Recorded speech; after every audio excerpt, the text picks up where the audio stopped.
ما برنامه خود آغاز می‌کنیم با کسی که قلمی او نقصی نور است بر صفحه سپید و خوشنویسی در دستانش معنا پیدا کرده است و با افتخار دعوت می‌کنیم از استاد محمد مهدی مرزایی، نگارگر واژه‌ها و افتخار محاضره بلند و افتخارش تشریف کنند.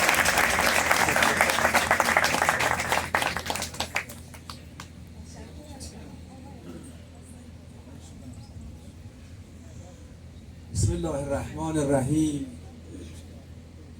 من که خجالت میکشم، شرمندم از این همه چیزهایی که در مورد من گفت.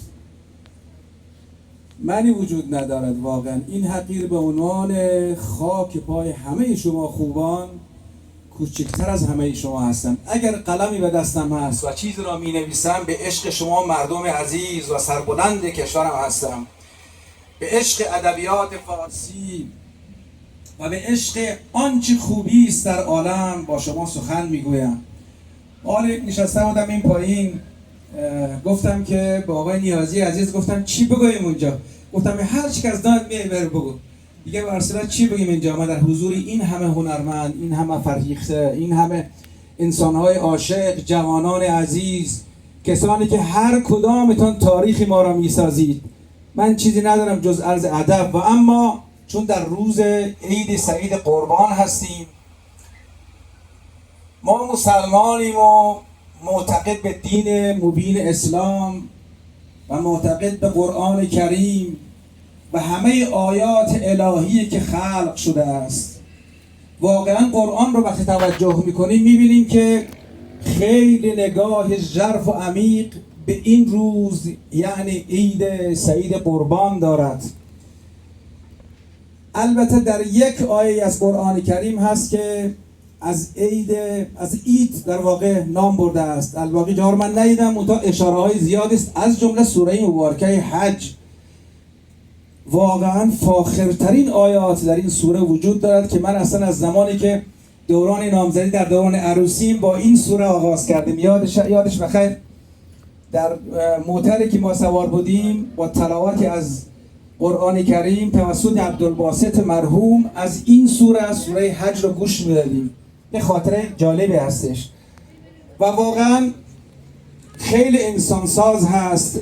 این آیه رو میخوانیم و همدیگر چون در جمعیم، در این روز خوب هستیم، خداوند در شادی های ما زیاد هست. انشالله طبق این آیه بقیه برنامه خود رو انشالله پی خواهیم گرفت. اعوذ بالله من الشیطان الرجیم.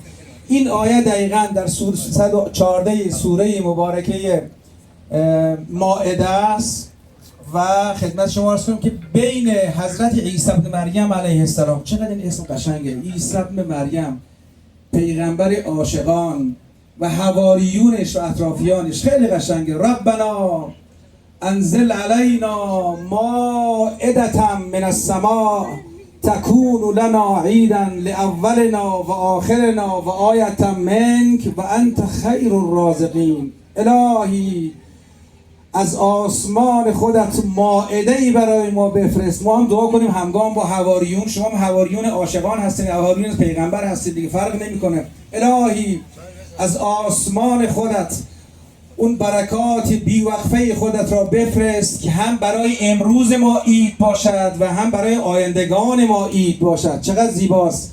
بعد میگه اون از نشانه های خودت باشد و این نشانه ها رو دریابیم. چرا؟ و انت خیر الرازقین. الهی تو بهترین رزق دهندگان هستیم. اینجاست که خدمت شما عرض کنم که حالا بقیه رو من چیز میکنم چون گفتن 2-3 دقیقه بیشتر نمیتونه صحبت کنیم.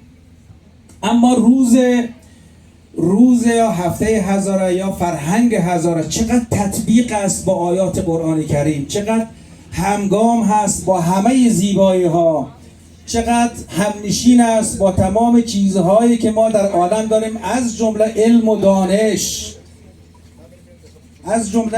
دانش و خدمت شما عرض کنم که همدیگر پذیری، احترام به بزرگان، دوستی با هنر و هنرمندان، احترام به قانون و در کانون آن خداپرستی در بین این مردم. و سخت کوشی در راه کسب و علم و دانش و همنشینی همراه با تمام اقوام و قبایل افغانستان در حد مساوی و در کنار هم بودن و به آبادانی و آبادی افغانستان اندیشیدن. این فرهنگ ماست. واقعا جا دارد از این عزیزان تشکر کنم. بیشتر از این من جلو نمی روم که واقعا این برنامه بسیار ارزشمند و زیبا را دایر کردن که ما در کنار هم باشیم و به جهانیان فریاد بزنیم، به جهانیان که آهای مردم دنیا، مردم افغانستان در کنار همن، هزاره و پشتون و تاجیک و ازبک ندارد.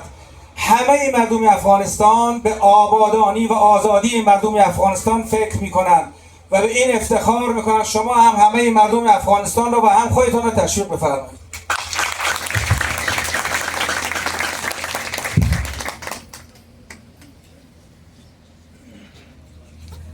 درود بر شما استاد عزیز.